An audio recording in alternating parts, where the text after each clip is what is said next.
YouTube, what's up? It's your boy Nigel coming back at y'all with yet another video. And yes, you saw the title. Today I'm going to be showing y'all how to budget. Let's go.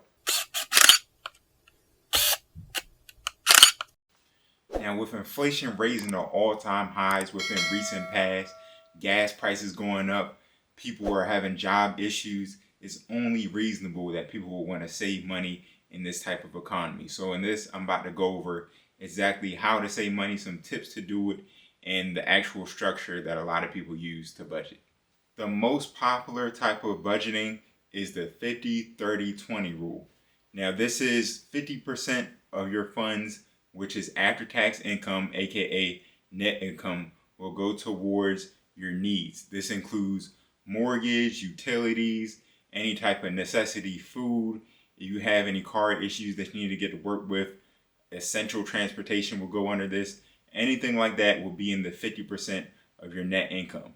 The next one is 30. The 30% is your wants. This could be you going out to eat. This could be your vacations. They leave 30 in here so you have a little bit of room to play with, so you're not too stressed out when you're hitting your budgeting goals. You're trying to save for certain things.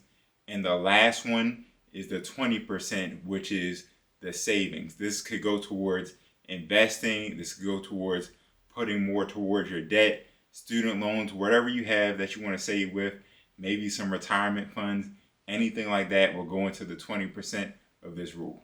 Now, although this could seem like a really simple rule to follow as far as you budgeting, but a lot of people have issues with it. So I'm about to go over right now some tips that you could use to actually help you on your budgeting journey. The first tip is to decide why you're budgeting. If you don't have a good reason to why you're budgeting, it could be extremely hard for you to follow. If you have a big goal in mind, let's say that you want to get a new house or you want to pay off debt, this is going to motivate you to stick towards your budgeting goals and create a more structured plan. If you don't do this, it's going to be a lot harder to follow because you won't know exactly what you're going for when you're actually budgeting. If you stick to this and you make a plan when you're actually doing your budgeting, it'll be a lot easier. The second one is test out different budgeting methods. Although I named the 50-30-20 rule in this actual video, there's a ton of budgeting methods that you could choose from out there. If the 50-30-20 doesn't suit you, maybe your rent is up right now, you can't really afford it. Whatever you can do is good enough. If you could put anything towards saving, anything is better than nothing. So always remember that. You can always adjust these numbers. You could adjust them up to have maybe 30% savings, or you could adjust to have less, maybe if you don't have a lot of income at your disposal right now. Whatever suits you in your life that could help you stick to this budget, you should do it. The third one is leave room for surprises. Anything can happen while you're on your budgeting journey. You can have plumbing issues in your house. Your car could break down, which could prevent you going to work. Maybe that makes you get fired from your job and you're laid off for 6 months. You never know what's going to happen, so you need to have an emergency fund, which is recommended 6 to 12 months, depending on your job stability. Let's say if you have an extremely stable job, you could maybe go 6 months. You don't have a family, nobody's banking on you. But if you have a family, you don't have a stable job, let's say you're an entrepreneur where your income goes up and down, you want to have it a little bit closer to that 12-month mark so you have enough saves to where you could recover even though you might be in a downturn. The next tip I have is automate your payments. Now, you don't have to do this, but for the people who feel like budgeting is a daunting task, this can be extremely useful. There's tons of resources out there. We're in the technology age. There's budgeting apps that could automate your payments to your investment accounts, to your monthly bills, maybe to whatever debt you have.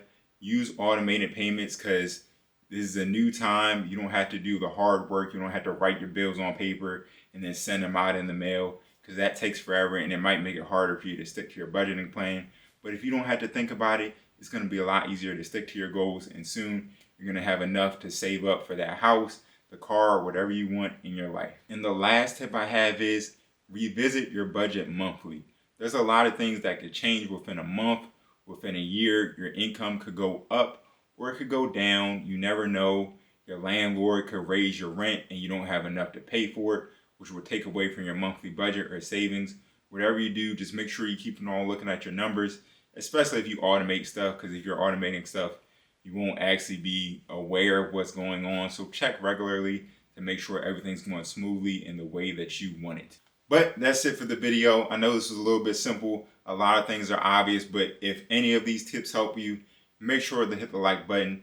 Don't forget to hit the subscribe button. I'm coming up with more content every single week, so stay tuned for that. Fitness, finance, self-care, you name it, is going to be on this channel. I appreciate y'all for watching, and I'll see you on the next one. Peace.